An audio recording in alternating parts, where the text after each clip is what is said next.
이 SK하이닉스의 연간 영업이익이 삼성전자를 제쳤다. 일대 사건이죠. 이 메모리 반도체 슈퍼사이클에 제대로 올라탄 반도체 투톱의 레이스 참 흥미진진한데요.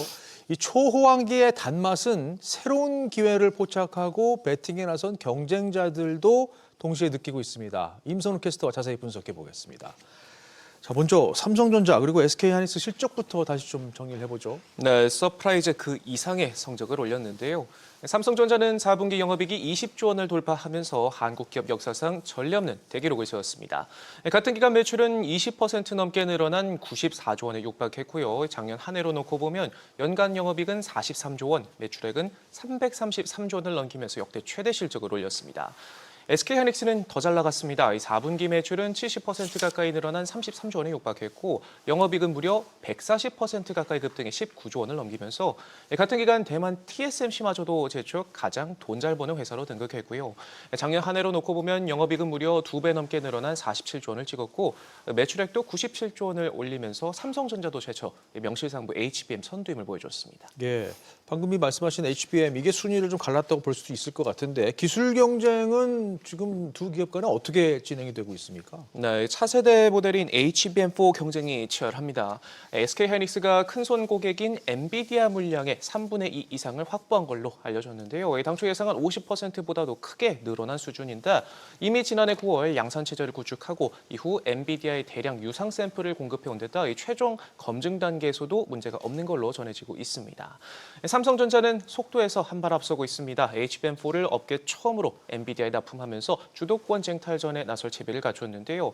최근 엔비디아뿐만 아니라 AMD가 진행한 최종 품질 테스트도 통과하면서 다음 달 정식 납품에 나설 걸로 알려졌습니다. 여기서 그치지 않고 이번 제품의 원C 10나노급 6세대 D램 공정과 4나노 파운드리 공정을 동시에 적용하는 승부수까지도 던졌는데요. 업계 유일한 공정 조합을 채택해 데이터 처리 속도는 국제 반도체 기구 표준을 크게 넘어서는 걸로도 전해지고 있습니다. 그렇군요.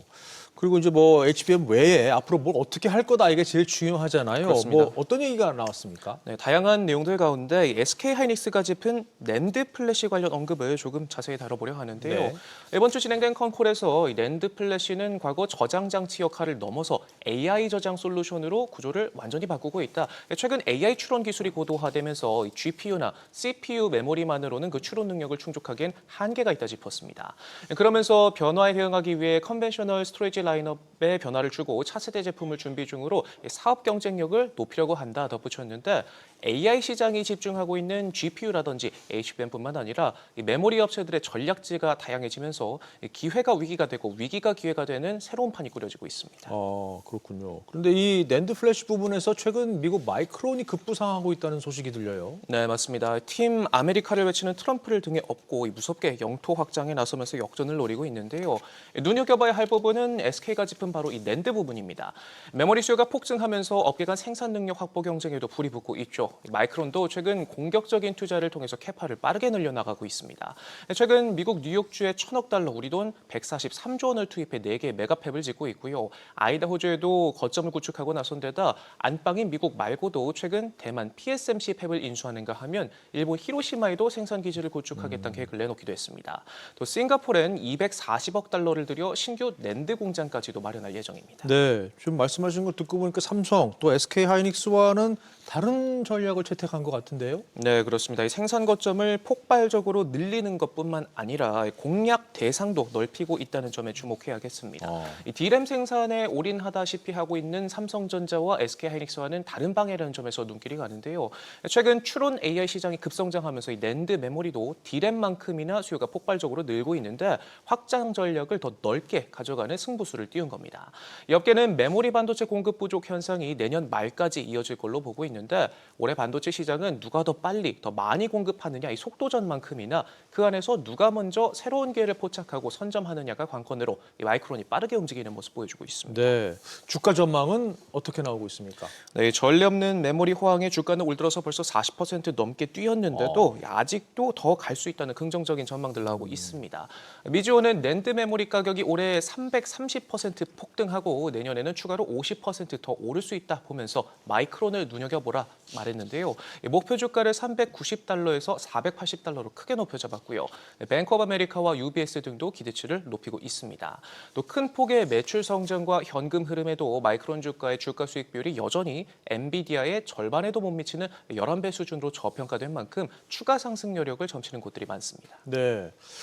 그리고 같은 맥락에서 조용하게 좀 웃고 있는 기업이 또 있다고요? 네, 그렇습니다. 알고 계신 분들은 이미 다 알고 계실 텐데요. 바로 샌디스크입니다.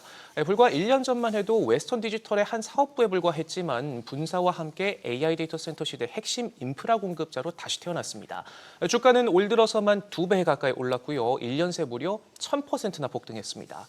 엔비디아나 AMD 같은 GPU 업체들이 주목받는 동안 이 메모리와 스토리지 기업들은 상대적으로 저평가된 조연 취급을 받아왔는데요. 하지만 작년 하반기 이후 실제 데이터 센터 투자 계획과 구성품 발주 데이터를 들여다보면 전혀 다른 그림을 보여줍니다. AI 서버 한 대당 탑재되는 SSD 용량은 기존 클라우드 서버의 2배 이상으로 뛰었고 이를 여러 장으로 묶는 구성이 표준이 되고 있습니다. 이런 환경 속에서 샌디스크는 웨스턴 디지털에서 따로 떼어져 나와 이 순수 낸드 SSD 플레이어로 재상장의 포지셔닝을 완전히 바꿨고 이 같은 전략이 제대로 먹혀 들어간 겁니다. 네. 정리를 해보면 AI 기술에서 속도 발전도 중요하지만 이걸 담아내는 저장 기술도 따라와 줘야 된다. 그래서 이게 기회가 된다. 이 말씀이시군요. 네, 그렇습니다. 시장은 GPU만큼이나 스토리지 공급에서도 변목 현상이 나타날 수 있다는 사실을 뒤늦게 주목하고 있는데요. 네. GPU를 만드는 엔비디아 같은 곳들만뿐만 아니라 이 데이터를 담아두는 샌디스크 같은 기업이 이번 AI 사이클의 진짜 수혜자가 될 수 있다는 시선이 커지는 겁니다. 흐름을 정확히 겨냥한 스피노프와 실적 턴 여기에 S&P 500 편입까지 맞물리면서 샌디스크는 더 이상 중소형 변동성 종목이 아니라 메인스트림 기관 포트폴리오의 코어 보유 종목으로 자리매김했는데요.